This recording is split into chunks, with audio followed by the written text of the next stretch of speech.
We do have a purpose. We may not be perfect people. We may not have perfect situations, but we are still significant nonetheless. And we have been blessed with a rich body of emotions. We have emotions. We're not like roses or plants or bushes that have life without feeling. We have feelings. And when we use them properly, they are very effective in motivating you toward your destiny.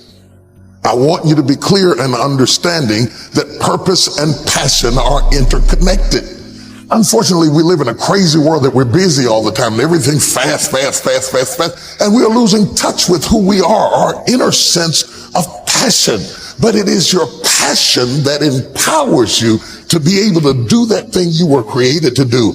We have passion through which we thrust into the throes of life to accomplish the things that we were created to do so that we can function at a higher dimension with authority and with conviction. You need passion to withstand all the obstacles that go along with your purpose.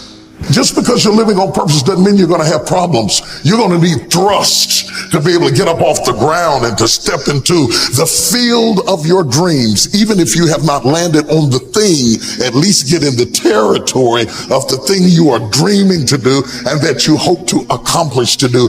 And through that passion, you're able to ignite things you have never ignited before. I hear you. You're saying, I don't feel a thing. All of us go through times that we don't feel anything at all. But in order to ignite passion again, you have to be exposed. Get out of the boat, Peter. Walk on the water. Go do something you've never done before. Get involved. Get connected. Because when you are exposed, you see that there are more options than your contemporary situation at any age. That's the good news about it. You don't have to be cute. You don't have to be pretty. You don't have to be a size 3. You don't have to be a blonde or brunette. You don't have to be 20 or 50. At any age, you can still ignite your purpose through finding your passion. That's good news. What then do we do with the lulls in life, the dark shadows in life? We all have them. The secret pains and burdens that we have in life. Are they in fact distractions from our purpose? Absolutely not. I have never seen anybody who did extraordinary feats that didn't have extraordinary issues. It is the passion that gives you the power you need, but it is the pain from which you have the conviction about it. If you had not been through some pains, you would not have the burning to do what you do. I believe that children are like arrows. They need to be directed. You aim them at the thing you want them to hit, but you don't push an arrow, you pull it away from it. And it is the digression that causes the progression. If your life has been tough and it's been hard and you had to pull yourself up by your bootstraps and your childhood wasn't so good, guess what? That was just the arrow being pulled back so that when you are released, you can thrust after the thing you're after.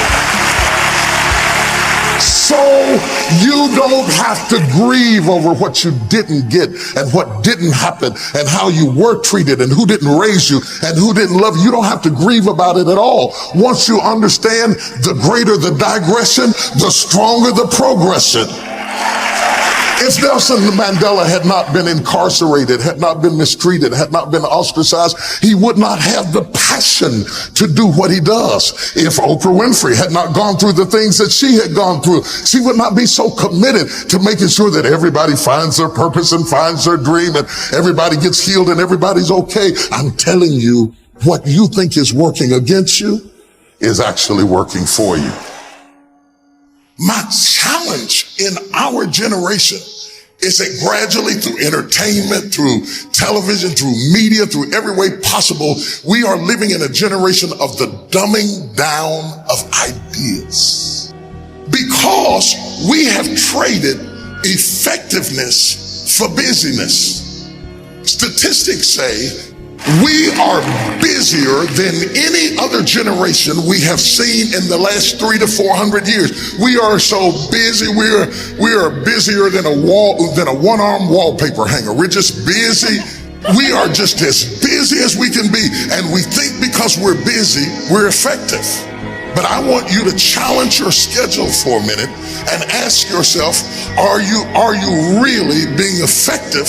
Or is your life cluttered with all kinds of stuff that demands you and drains you and taxes you and stops you from being your highest and best self? And are you substituting busyness and all the chaos that goes along with busyness from being effective? Let me tell you, a bunch of scientists got together, they began to do some research, and they begin to determine that 80% of the things we do are busy things that we do in an area that is not effective, that the average person only spends 20% of their time doing the thing that they are really gifted at, created at, passionate about, excited to do, and the rest of it is all the dismal, dumb stuff that we all have to do in order to survive. Just crazy stuff that we're doing. Wonder what would happen if we would go from doing 80% of things that are busy but not effective and 20% of the things that are really effective if we would switch those numbers around and only give 20% of our time to the things that we have to do and 80% of our time to the thing that we were created to do. Wonder what would happen to your life. Now think about it a minute. There's a lot of things you could take from me and I could make it. You could take my suit, I got another one. You could take my car, I could get another one. You could take my house, I could get another house. But when you take my time, you have taken something from me that is totally irreplaceable. We take all kind of classes for money management. We know how to manage our money. We know how to repair our houses. We're working on our hair and our bodies and all of this kind of stuff. We do everything except the most important thing is to value our time. It takes time to be creative. You were meant to be creative. You were created in the likeness and the image of a creator, and in that likeness and in that image, you have creativity. If you had time, you would be creative. But in the absence of time and with busyness and clutter and the phone rings, beep, beep, beep. You all got music playing on your phone, all kinds of stuff. And no matter what kind of song you put on it, after a while you hate to hear it, because every time you hear that sound, you know it's somebody else wanting something else from you that's taking you away from what you are gifted and creative to do. This is a life class. That means that we have an opportunity to learn how to maximize our lives. Think of the things that you're doing that somebody else could be doing.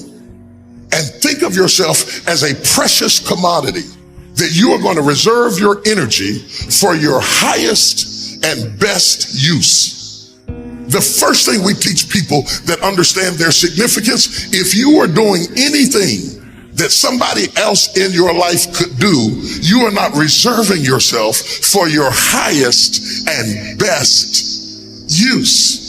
We are not using our life, our time, our energy for our highest and best use. And something in the back of this brain back here is going, ding, ding, ding, ding, ding, ding, ding, ding, ding.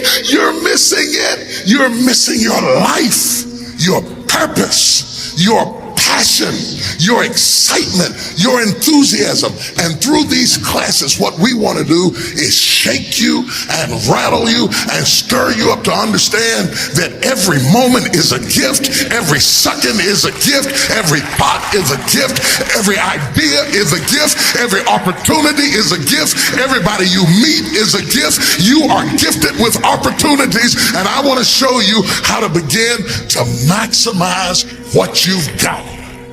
People will define you by how they met you. Whether it may be girlfriend, mother, banker, whatever it is, they define you right there. They put a period. But if you have the capacity to do more, turn that period into a comma. I tell people, don't let people put a period where God has put a comma. Explore all of your life, no matter how diverse it is. There are some people who have more capacity and they can handle more things, and there are other people who have to focus on one thing and do one thing well. You have to determine which one you are and be that. A lot of people don't know how to get over the past. They don't know how to forgive. They confuse forgiving with forgetting. You don't have to forget it to forgive it. They need to also realize that forgiveness is a gift you give yourself. It does not exonerate the perpetrator. It doesn't mean that they weren't wrong. It just means that I'm not going to be tied to what they did the rest of my life.